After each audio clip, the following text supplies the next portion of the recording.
बोल जयकारा बोल मेरे श्री गुरु महाराज की जय। श्री सतगुरुदेव भगवान की जय। सतगुरु प्रेमियों,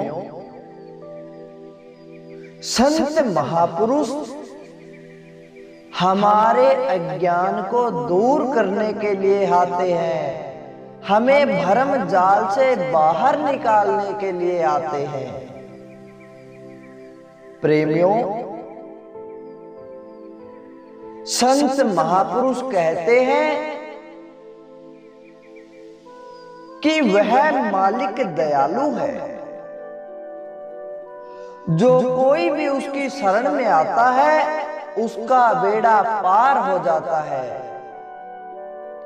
प्रेमियों,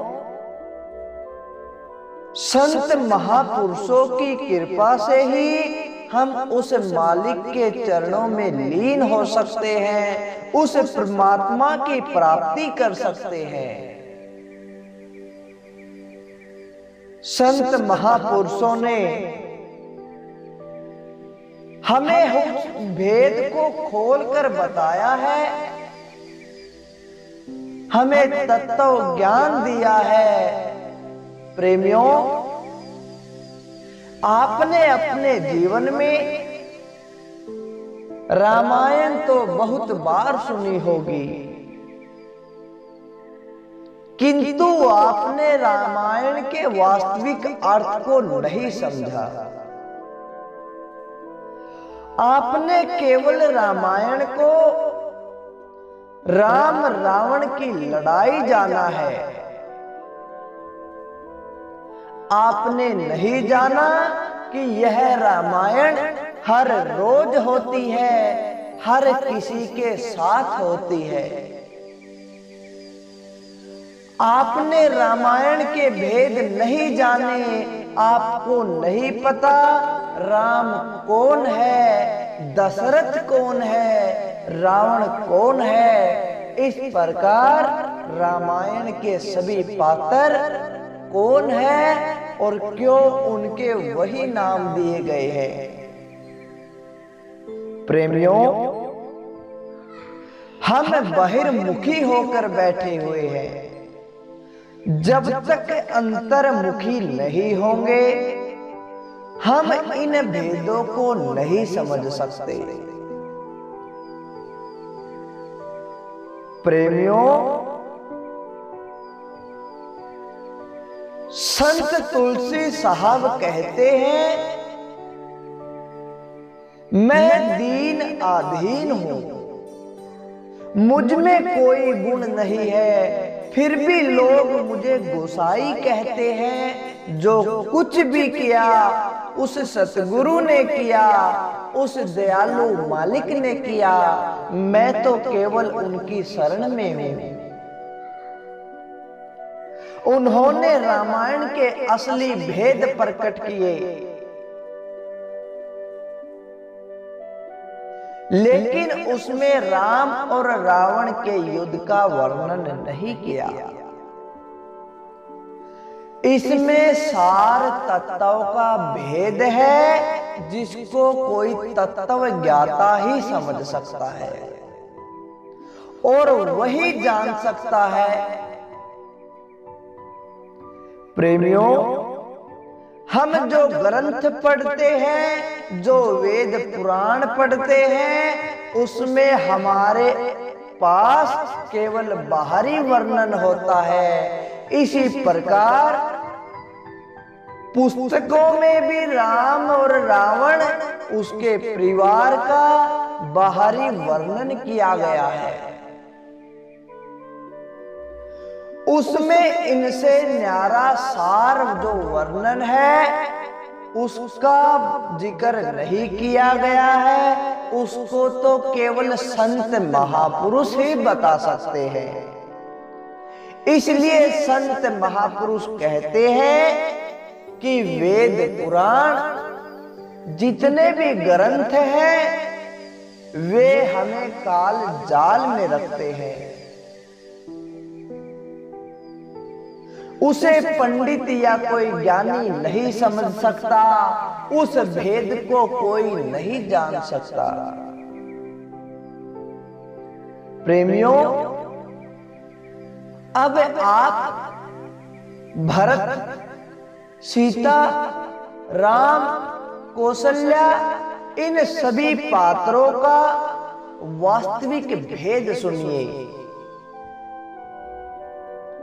आज तक आपने रामायण बहुत सुन रखी है, किंतु आज की रामायण आपकी रामायण से अलग है, और यही वास्तविक रामायण है।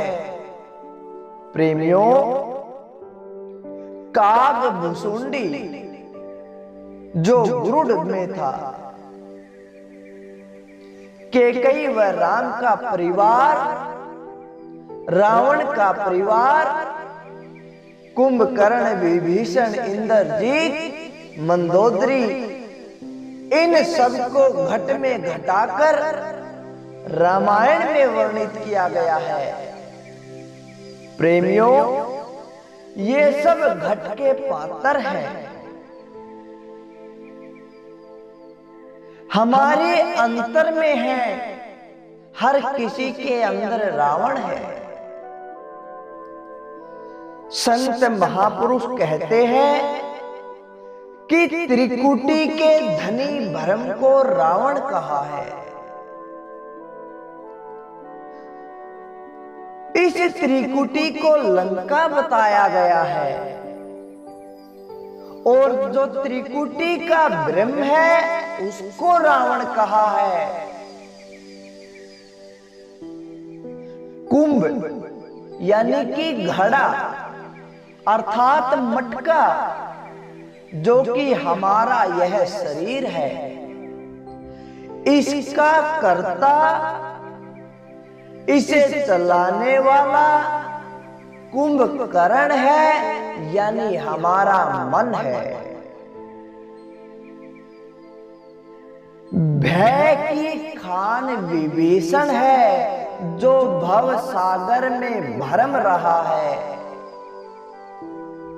और जो मन को जीत ले वही इंद्रजीत है। प्रेमियों, मन की दौड़ रावण रूपी भ्रम तक है।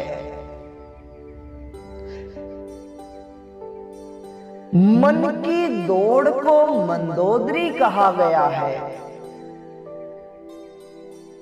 जिसने मन की दौड़ को बंद किया वह त्रिकुटी में पहुंचकर भ्रम का रूप हो गया, अर्थात वह रावण हो गया। जो 10 इंद्रियों के भोग विलास में रत है, जो 10 इंद्रियों के भोग विलास में लगा हुआ है, वह दशरथ है।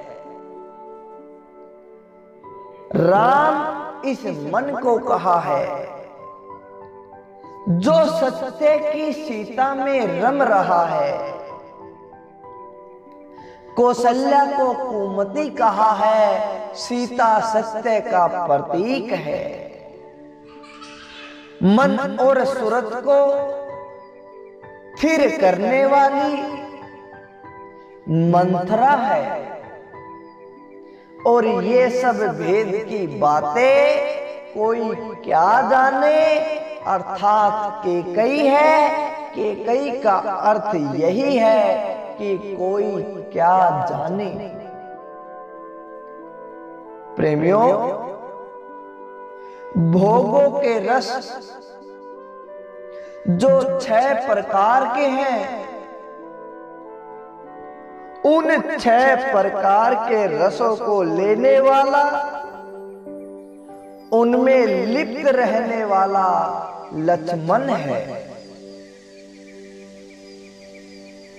जो इंद्रियों में रूढ़ है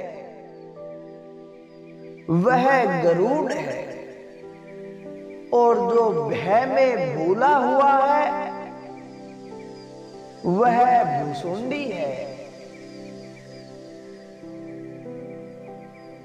प्रेमियों, आगे संत महापुरुष बताते हैं कि जो भय में रत होकर भरम रहा है वह भरत है। काया में 9 द्वार है, इस शरीर में 9 द्वार है, उनमें बरतने वाला हनुमान है। प्रेमियों, यह सब चिन्ह बिना अंतर्दृष्टि के मालूम नहीं पड़ सकते। आप सबको संत महापुरुषों की यह वाणी कड़वी जरूर लगती होगी। हो सकता है किसी को रास भी न आए, किंतु यथार्थ सत्य यही है, यही वास्तविक रामायण है, यही सार भेद है। किंतु जब तक हमें इसका ज्ञान नहीं हो सकता, जब तक हम अंतर्मुखी नहीं होंगे। जो सच्चा योगी है वह इसे जानता है, इसे बता सकता है। काया को शुद्ध करके, अपनी इंद्रियों को वश में करके, अपनी दृष्टि को उलटकर, बंक नाल का पट खोलकर सहस्त्र दल कमल में पहुंचे, त्रिकुटी में ध्यान लगाए। जो कोई जिज्ञासु व्यक्ति विधि पूर्वक सुरत शब्द योग की साधना करे, उसे घट में ब्रह्म के दर्शन होंगे। लेकिन संसार में जो योगी भटकते फिरते हैं, जो योगियों का भेष बनाकर दिखाई देते हैं, उनका यह हाल है कि ऊपर से तो योगी दिखाई देते हैं, परंतु अंतर में वह दुनिया को अपना इष्ट बनाए रखते हैं, अर्थात दुनिया के भोग विलासों में लिप्त रहते हैं। और यही जगत के जीवों का हाल है। प्रेमियों, संत महापुरुष कहते हैं, सच्चे योग की साधना से ज्ञान प्राप्त होता है। साधक आत्म तत्व को प्राप्त होता है। 5 मुद्रा की साधना से 4 अवस्थाएं प्राप्त होती हैं और 3 प्रकार का ज्ञान होता है। प्रेमियों, अब यह 5 प्रकार की साधना कौन सी है? 4 अवस्थाएं कौन सी है? 3 प्रकार का ज्ञान कौन सा है?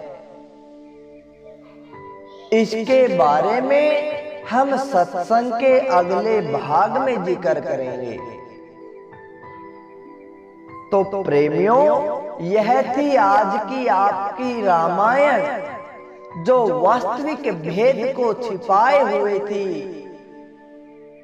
आप युद्ध के बीच में भरमते रहे, आपको यथार्थ ज्ञान नहीं था। संत महापुरुषों की कृपा से, उनकी दया से यह ज्ञान आप तक पहुंच पाया।